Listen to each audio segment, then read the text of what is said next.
Welcome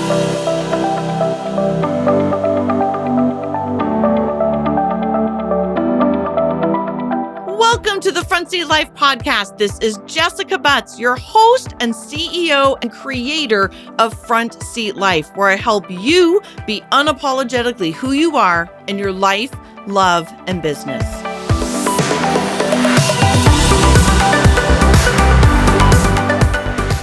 Hello, Front Seat Lifers. It is Jessica, your host, and I am excited to bring you a pretty funny episode today. So this person, Mandi Ann, you've heard her before in the podcast. She's a client.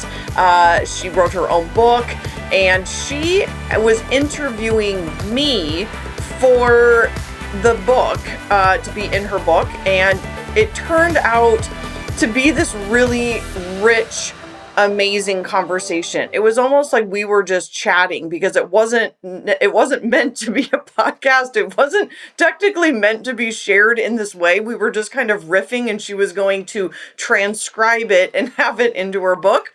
And you'll listen to the whole thing. And at the very end, I talk about the moment when I realized, oh shit, this is actually going to be a really great podcast episode. So that happens.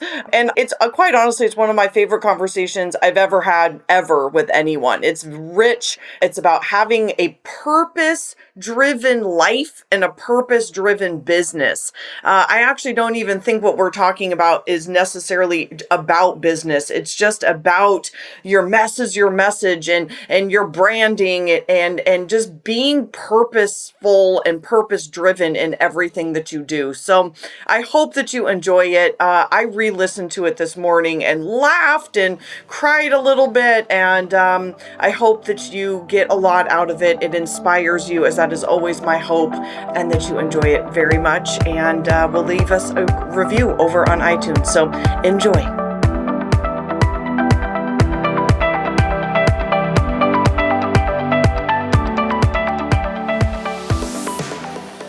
With, I would just love for you to tell me the name of your business and explain in your own words a little bit about what you do.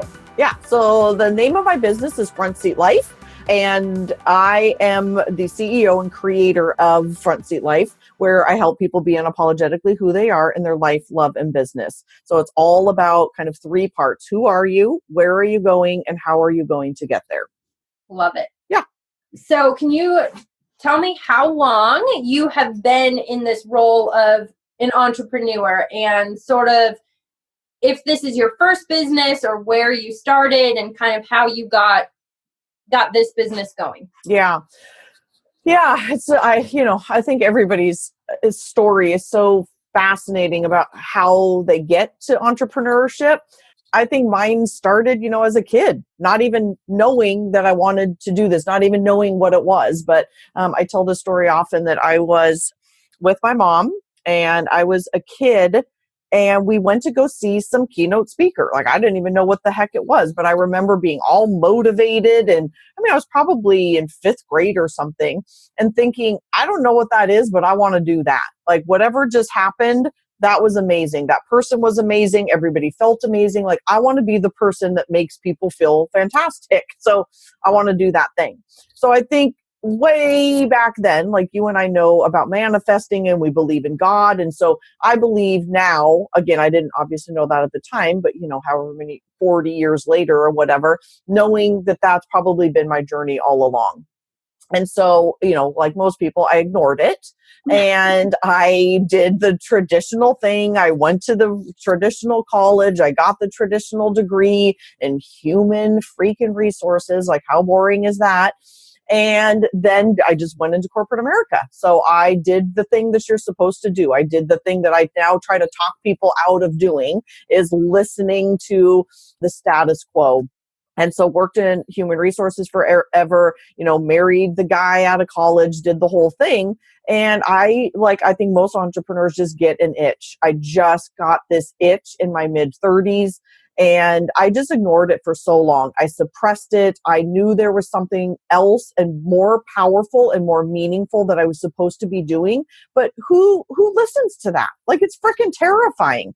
And there's that feeling of like, who am I? why am I better? Why am I different? Why me? Why should I do anything different than what everybody else is doing? They're all going to their 9 to 5 job. They seem to be seemingly happy and fine. Why aren't I?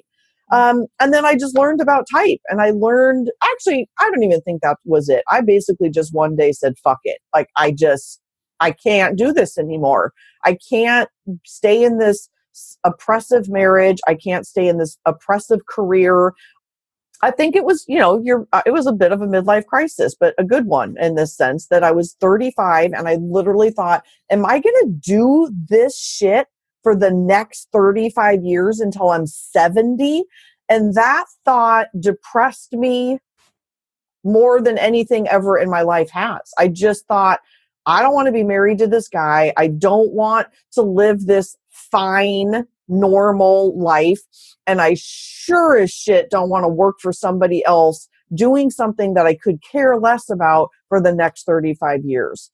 So I think that was probably God tapping me on the shoulder, and I just up and turned my whole life around. I don't know if I would suggest that for everybody, but why not? I just did it. I quit my job. I went against my husband's permission, if you will, and went back to graduate school. And it was a struggle. Every single step, Mandi, every single step of that part of my life was a struggle and effort. I was with someone who 100% did not support me, did not want me to change my life, wanted me to stay in the status quo. And now I know why, because he was fearful that I would leave him, which of course is exactly what happened. But he couldn't play along. Like, I was rising and he wanted me to sink, and I just wasn't going to play along. So I went back to graduate school. Our marriage got real bad at that time because, again, I was evolving and growing, and he was deep into his addiction and deep into his shit. And it was just an awful struggle part of my life. And I call that part, and I think most entrepreneurs, maybe not entrepreneurs, but most people in particular go through some part of this part of their life, if you will. This is the climax. This is the part of the movie, that gets like really intense, and everything was hard. And this word in particular was very powerful for me at the time. And I hear this from clients still today, that it was incongruent. My life felt incredibly incongruent. I had this husband who wanted me to live a certain way. I had somewhat of a family still at the time who still question, what are you doing? What's wrong with you? Why do you need this thing? Just be this certain way. And then I was in this graduate school program that was all about do what you want to do and be empowered and go do this thing. And I just constantly felt like I was living two different lives. Mm-hmm. And so after I graduated from grad school, I became a psychotherapist. And the struggle continued, because then I still had this feeling that this is awesome, yet I still feel like there's something more. Mm-hmm. And that was another part of the struggle. I left my marriage at that time. I needed to just keep my head above water, to be honest. I was completely in survival mode. And that was another telling time of, why do you need more? I mean, my mom in particular, I think I remember her just saying things like, when is enough for you? And judging myself at the time, and now knowing like that's my greatest gift, is listening to that. This isn't enough, and it's okay to push forward. It's more than okay. It's actually my gift in this world. So I did. I just keep going. So that's how I got here.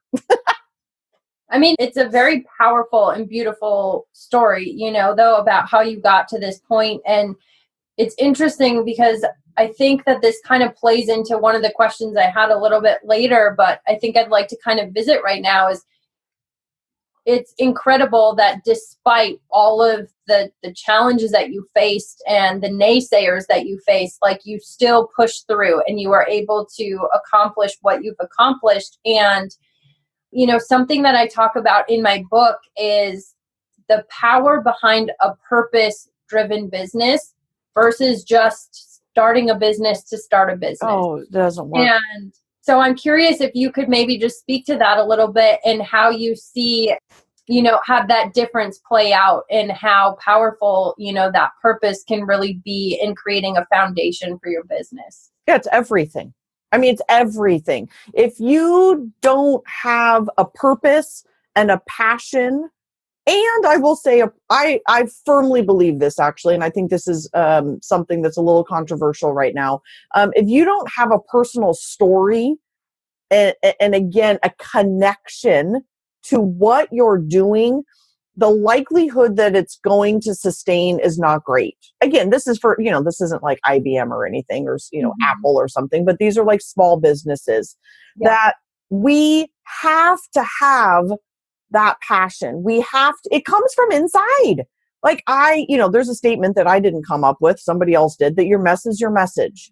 And that then becomes how you fuel what you do. In fact, I don't know if I should tell this right now, so you might cut this out, but I found out yesterday, I was with a VIP client, that she had hired somebody else that I actually know really well. And I think her business doesn't do very well because of this point. And she told this person, it's very point blank, don't share your story. No one cares. And I said, she's fucking wrong. She's wrong.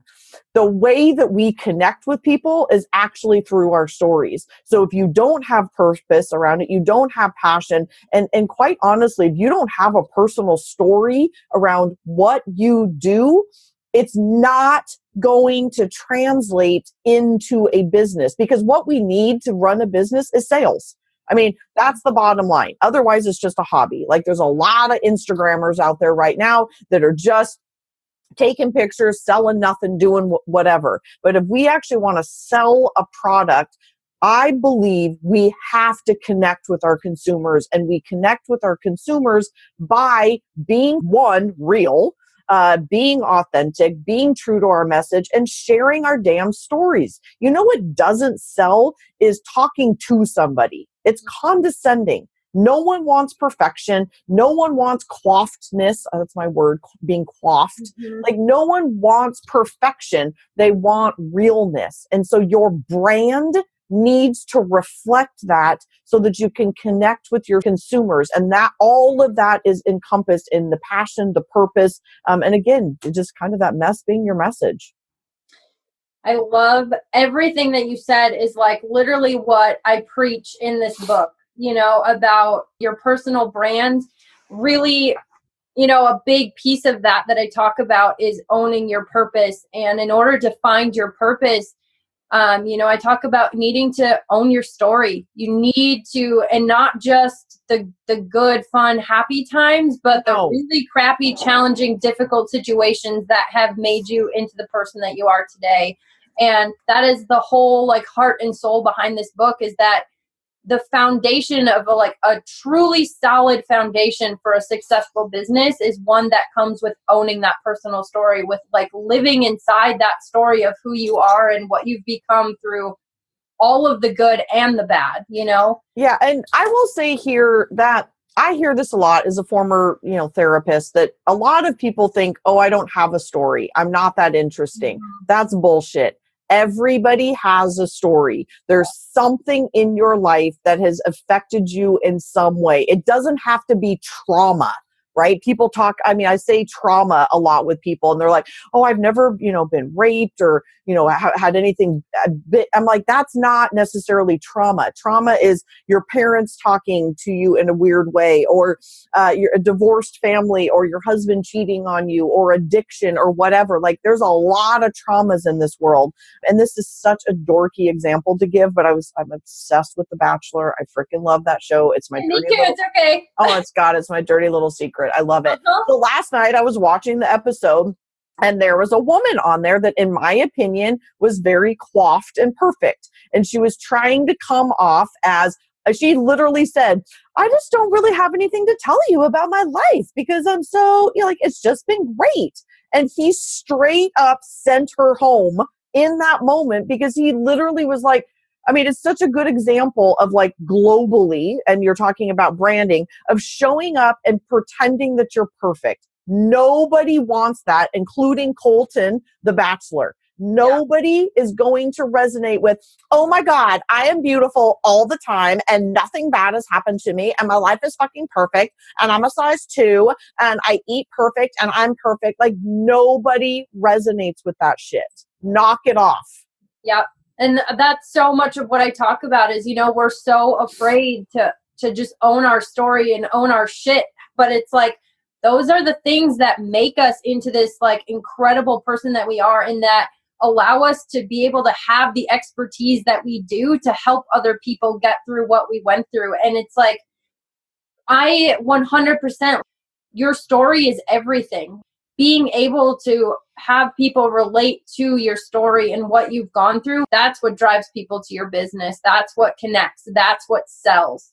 It's not, here, I made this beautiful product with it's got great colors and image, and totally. Thank it's you. not about No, thank you. And I mean, thank you for the compliment. And obviously I agree, because you're my branding person, and I trust you because and again, I tell that, this is our new joke, but I tell this story all the time, but your readers should probably know this too, is that you and I discovered the Jessica smile. Like, I didn't know that was a thing until you were like, give me that Jessica smile. I'm like, what smile? This smile? And you're like, yep, that's it. And I was like, I didn't know. I mean, no one looks at themselves enough to know that you have a Jessica smile, but you thought and you knew it. And now I will like direct you basically to say, I don't want any other pictures. I don't want me looking perfect or pretty. I want the Jessica smile pictures, because that's now I know who I am.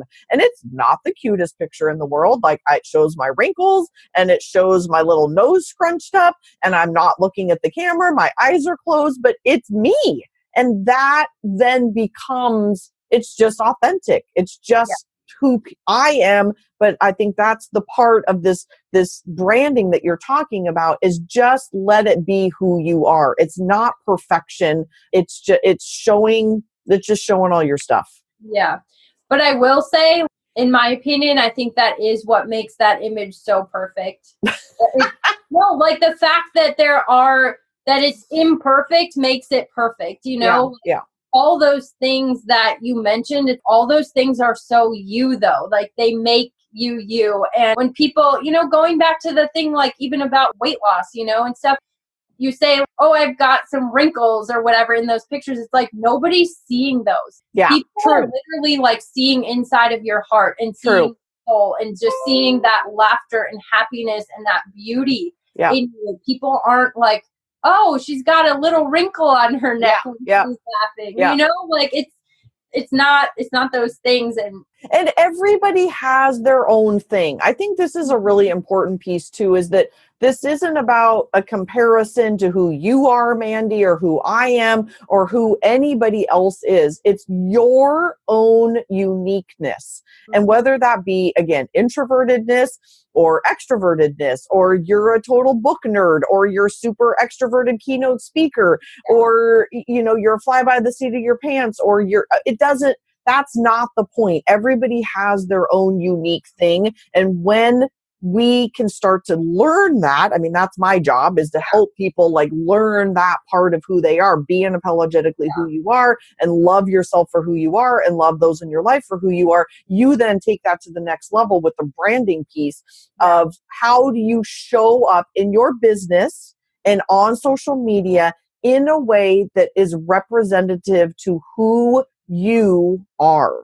And that piece has been, it just feels like a game changer, because it's so much more authentic and real, and it's in alignment. I think that's the word I want. It's in alignment. Yeah. And I think that's why this, like, in a weird way, this book does really fit so well with, what you're teaching. Like, like a big part of this book and what I talk about is really asking people to evaluate things about themselves aside from all these outside opinions, like really, truly, honestly asking themselves, what do they value? What are they passionate about? And not writing down these things because they think they should, or because someone else is telling them to, or because society says that this is what you should do, but really like looking inside themselves and asking those tough questions. What do I love? What lights me up? What sets my heart on fire? And those questions are tough to get to because we've had such a lifetime of layer upon layer built on, just of covering that stuff up and hiding who we really are to put on all these masks and, identities of who we should be. Yeah, and you know that this is my I mean, this is my BHAG in this world. This is my passion, is to help people stop doing that. But Yeah. I see that show up so often, especially in, the younger generation. That's not even true though. I think you're right. It's just it's everywhere. It's women in particular. I think my age and your age, you're quite a bit younger than I am. And then even the next generation, the teenagers coming up, of trying to be other people. And that's part of the reason I don't get my hair done. I don't get my makeup done when we do photo shoots, because I don't want to look like anybody other than myself. I mean, your hair lady will put some braids in or mess it up or do whatever, but it's about just showing up, wearing the lipstick I want to wear and looking like I'm going to look. And so, and I see other pictures sometimes of people that look, and I've had those before too, these super coiffed pictures, and you get them back and you're like, this is like a zhuzhed version of myself. And it's fine potentially for what it is, but it's really not actually who I am. I mean, when we're shooting together, I'm freaking wearing tutus and I am wearing my girl boss t-shirts and I'm just wearing what I would normally wear. It's not about going out and overproducing yourself. It's about showing up in this place of authenticity. And that's I think the power of actually the work that both you and I do is that of just showing up and being yourself. Yeah. Yeah, and I think one of the things that I love so much and I find so much power in is like helping people discover and sort of figure out who that is, but then to own it, Yep. to like Totally. not just know it, but to own it and believe in it and to just like trust that all of that is enough. And girl, that's a process. I mean, can we just have let's just pause for everyone listening right now. Like, that is a process. Yeah. We don't just one day be like, fuck it, I'm going to like be who I am. It's a process. I mean, if I'm being fully transparent, like I have realized I've been on one for the last 5 years since I got divorced. I mean, I'm finally in this new relationship where I am showing up different. It's not even about him. Mm-hmm. If I met him 3 years ago, we would have been broken up by now. This would have been doomed a long time ago because I would have been different. And it is fascinating to just watch the process of how we become more and more evolved into who we are. And so allowing that process to unfold and not judging it and not having your first photo shoot be done and being like, oh, that's close, but not quite there. But wait till you get to your fifth one. And then all of a sudden you're like, okay, I'm on a roll here. Yeah. And that's the thing. Like that's why I love so much to see clients multiple times. I would agree. Every single time I see them, they come more and more alive and they just like discover more of who they are. And, I can see more of them just like shining through. And, in speaking about this being such a process, I think it's one that we never ever like fully complete. I think like as we go through our life, it's continually a process of rediscovering ourselves at different ages and different places in new chapters. 100%. And all those layers of crap that get thrown on us like time and time again from family or friends or society or social media or whatever it is, those layers don't just go away. Like they're constantly coming at us every day. And so it's always a process of sorting through all that mess, and really like finding who we are within it, learning to take the messages that apply and to leave the rest. And it's not an easy process. Like that takes a lot of conscious effort and work, and so I don't think it's something we ever fully finish, but I think it's definitely a journey that we can go on that's absolutely beautiful and incredible in so many ways. And it's so fun. I mean, in graduate school, I had this professor, in fact, I think I mentioned him before, Tim Weber, and he talks about the fact that he used to wake up he's been married for 35 years, and he wakes up every day to a new woman. And it's kind of a joke of his. And that every moment we are growing and evolving. And so you're right. What we're doing right now, we can't predict what we're going to do in a year or 6 months or 5 years because we're going to be different. I mean, we literally, like this conversation that you and I are having right now will potentially change us. or evolve us in some way. And so tomorrow morning we wake up different. So we never know what that process is going to be. And I love that. And I think that's why your branding continues to grow and evolve.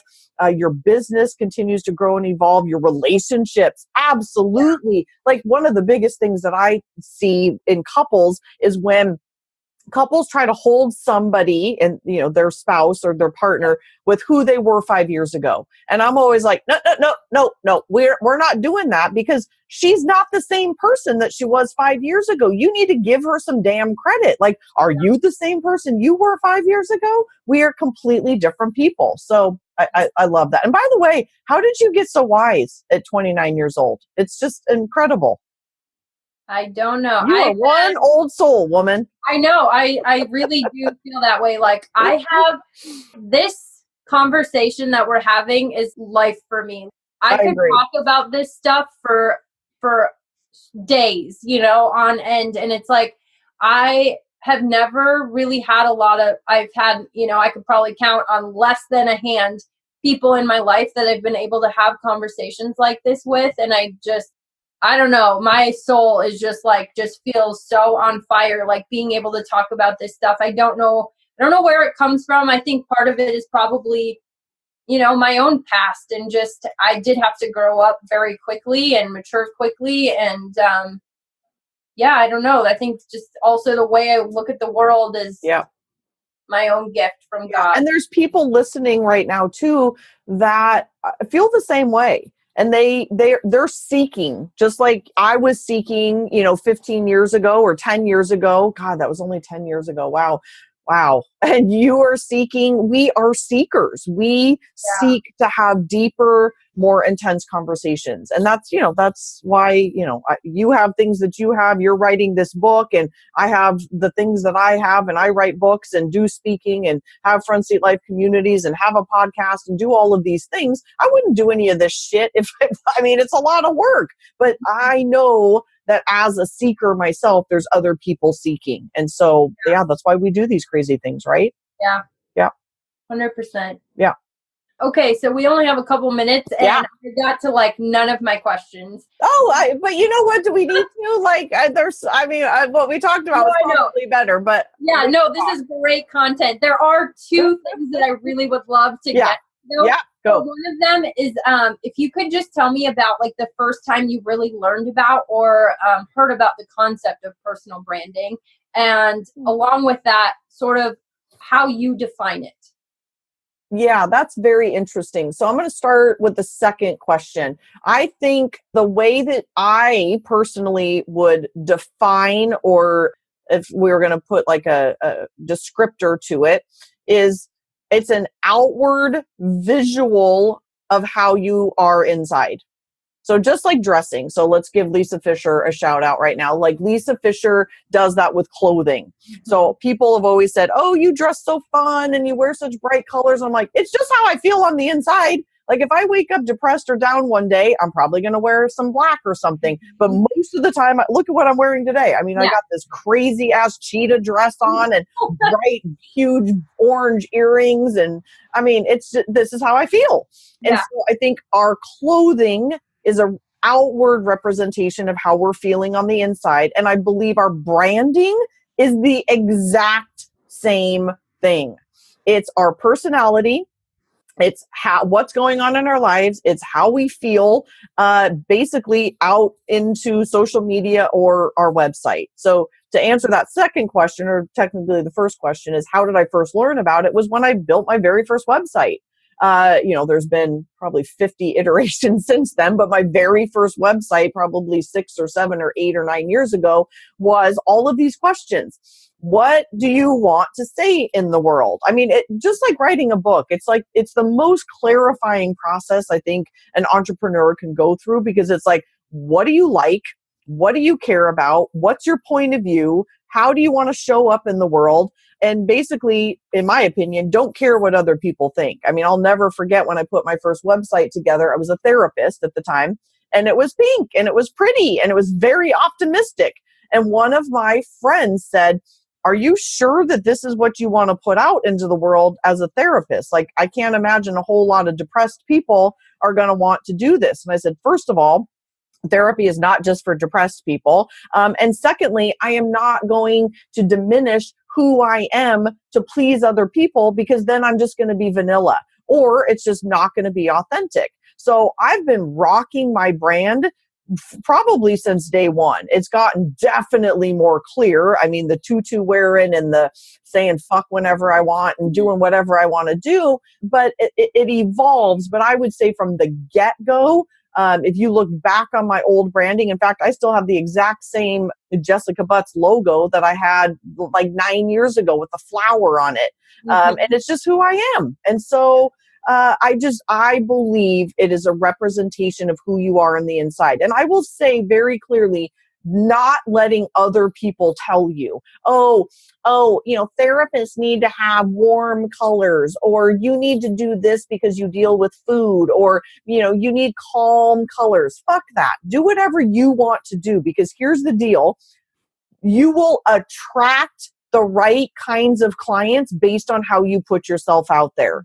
One of the best compliments I ever got was from my old receptionist at my therapist's office. And she said, "You have the nicest clients. They're like my favorite people." And I said, "God, that's so nice." And she said, "That's a representation of you, don't you?"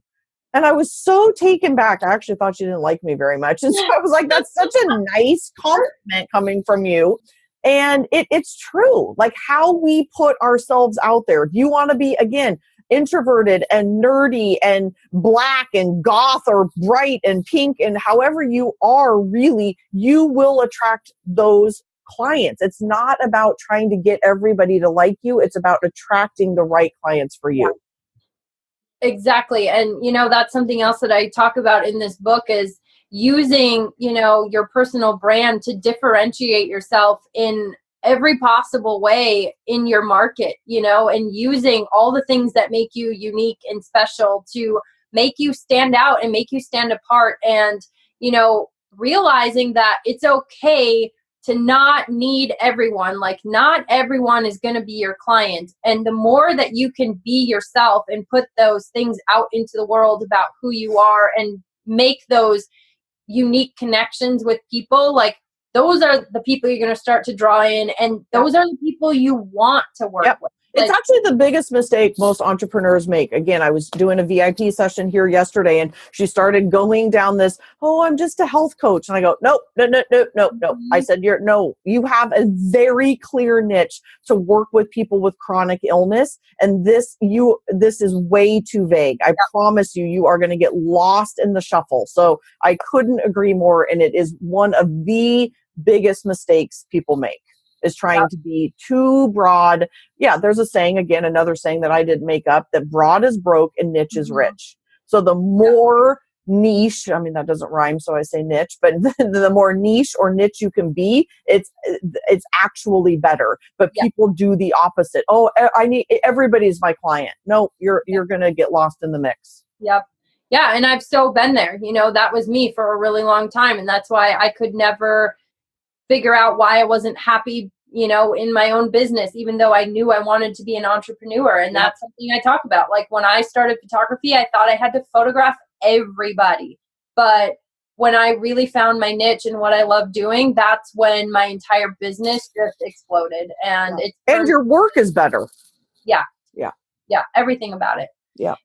Okay, so last question that I would love is if you could just give one piece of advice to someone who is starting their journey as an entrepreneur, like, what would it be? Not even, your best piece of advice or the most important piece of advice, but what is something that you just really feel in your heart is something you would love to just share with someone who's trying to start their journey?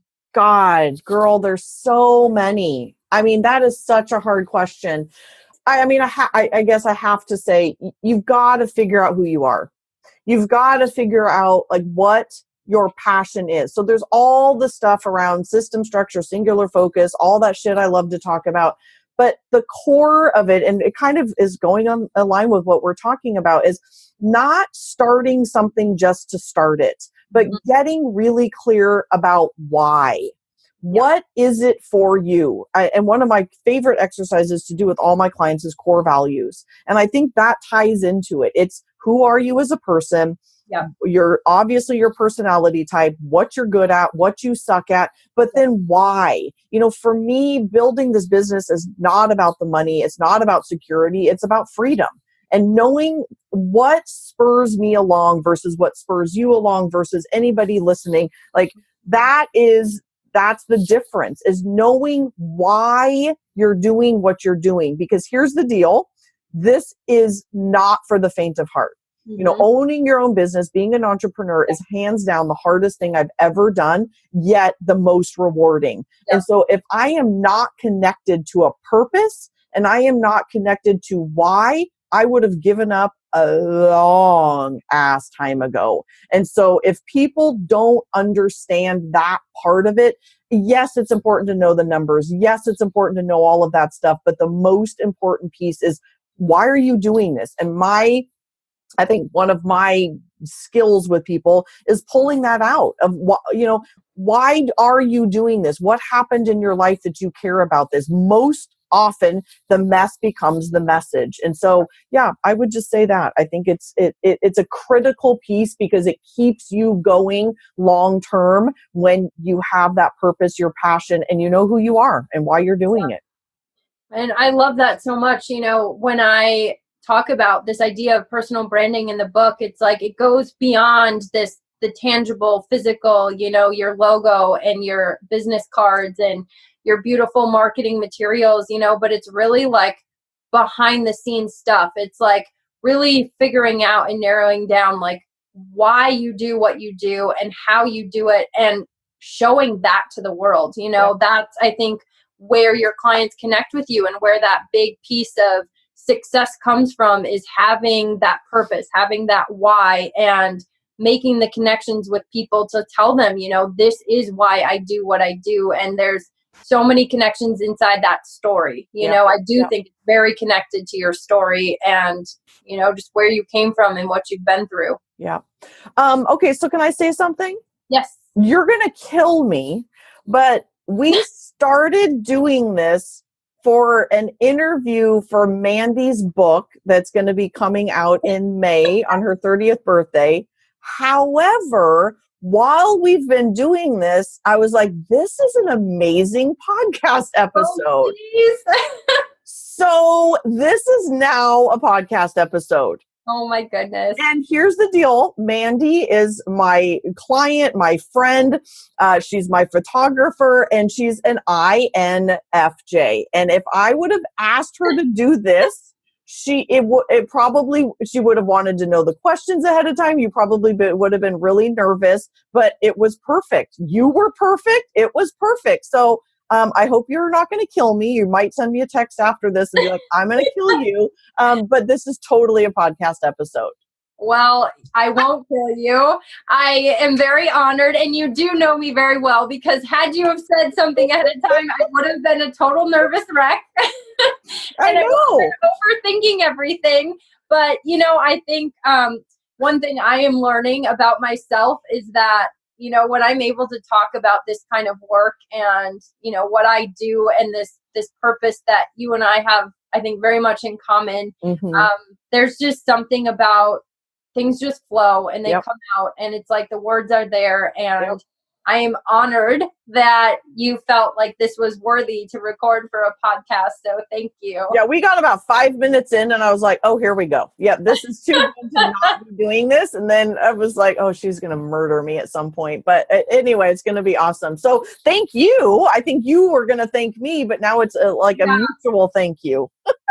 I love it. Well, I do thank you. I'm looking forward to, you being a part of this book. And I truly am just honored for all the ways that you've influenced this book. And to have you be actually a part of it is kind of like the whole package. And so I'm really grateful and just thankful for everything, for our friendship and our, business relationship and all of the above. Absolutely. And the feeling is mutual. It is my greatest pleasure to work with people like you that work hard, they get it, to watch you evolve, grow your business, grow your personal life, change, evolve. Like, I'm a better person for knowing you, and I think vice versa. So it's just, again, this is one of those moments of being an entrepreneur that's like full circle and pretty awesome. So Yeah. I'm really glad we did this.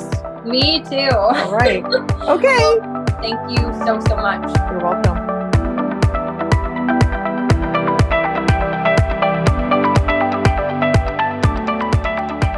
All right, everybody, I have a confession to make. I have a new obsession, and that obsession is reading your ridiculously wonderful, loving, amazing reviews on iTunes. I love them.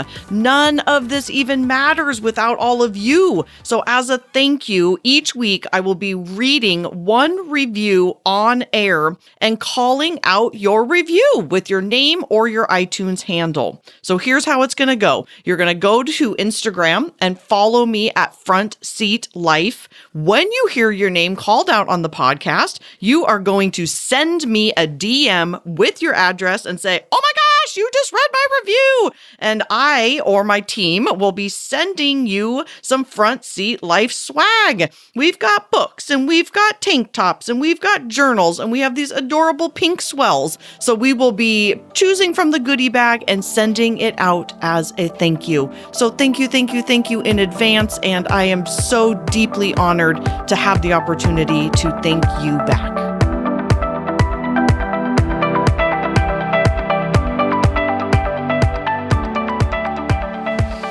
Today's review comes from Lizzie B74, and this is a real cute one. It's 5 stars and says, "Listen up, you won't regret it. Jessica is the freaking bee's knees. She shows up as her authentic self, funny, enthusiastic, and knowing her stuff. She has changed my life since 2013. Wow. And I haven't ever looked back. Give Jessica a listen. She never disappoints." Lizzie, thank you so much.